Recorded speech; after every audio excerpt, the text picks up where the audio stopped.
ایک ایک دن کے بارے میں فرمایا کہ جو آدمی ذی الحجہ کے پہلے عشرے کو 9 تاریخ تک روزہ رکھے گا، ہر روزے کے بدلے میں ایک ایک سال روزہ رکھنے کا ثواب ملے گا۔ جو بیدار رہے گا تو شب قدر کا ثواب ملے گا۔ 10 تاریخ کو روزہ رکھنا حرام ہے۔ پورے سال میں 5 دن ایسے ہیں جن میں کوئی روزہ نہیں رکھ سکتا۔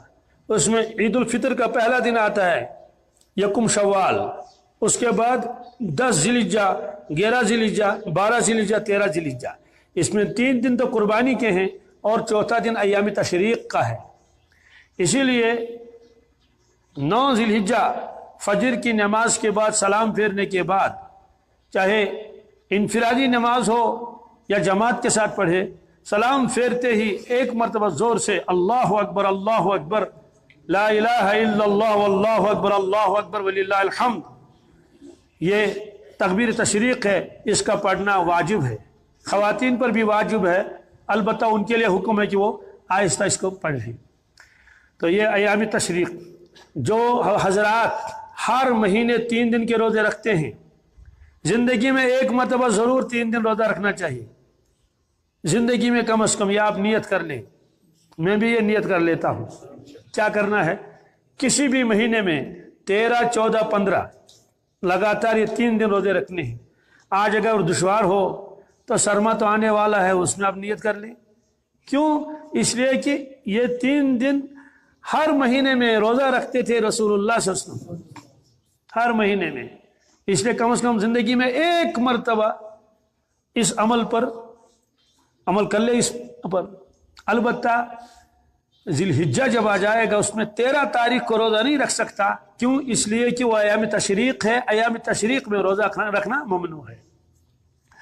تو ان 10 راتوں کی قسم اللہ نے کھائی ہے۔ ان 10 راتوں میں کیا ہے؟ ظاہر سی بات ہے، مینا کا قیام، مینا میں جو جاتے ہیں لوگ، وہ بھی تو اسی پہلے عشرے میں آتا ہے۔ اور عرفات میں آدمی جاتا ہے، دن بھر عرفات میں رہتا ہے، رات کو واپس آتا ہے مزدلفہ میں، وہ بھی اسی عشرے کی رات ہے۔ جب وہاں سے واپس لوٹتا ہے اور پھر 10 ذی الحجہ شروع ہو جاتا ہے، اور وہ بھی تو اسی پہلے عشرے میں ہے۔ یہ جو فرمایا 10 راتوں کی قسم، اسی پہلے عشرے میں حج بھی ہوتا ہے۔ حج کے اگرچہ 5 دن لکھے ہیں، 8، 9، 10، 11، 12، لیکن جو اہم فرائض ہیں وہ 10 تاریخ تک ہی ختم ہو جاتے ہیں۔ 9 تاریخ کو عرفات میں جانا ہے، 10 تاریخ کو رمی کرنی ہے، قربانی کرنی ہے، حلق کرنا ہے، اور اسی دن طواف زیارت کرنا ہے۔ یہ الگ مسئلہ ہے کہ اس دن تھکاوٹ ہو تو 11، 12 کی بھی اجازت ہے، لیکن اصل اس کا دن جو ہے پہلا دن 10 ہی ہے۔ تو حج کے اہم ارکان تو ادا ہو گئے، 10 تاریخ کی شام سے پہلے پہلے ادا کر لیے۔ 11، 12 میں تو صرف شیطان کو پتھر پھینکنے ہیں، وہ واجبات میں سے، فرائض میں سے نہیں۔ آپ نے یہ بھی فرمایا من کان لہ سعۃ ان یضحی فلا یقربن مصلانا، جس آدمی کو اللہ نے وسعت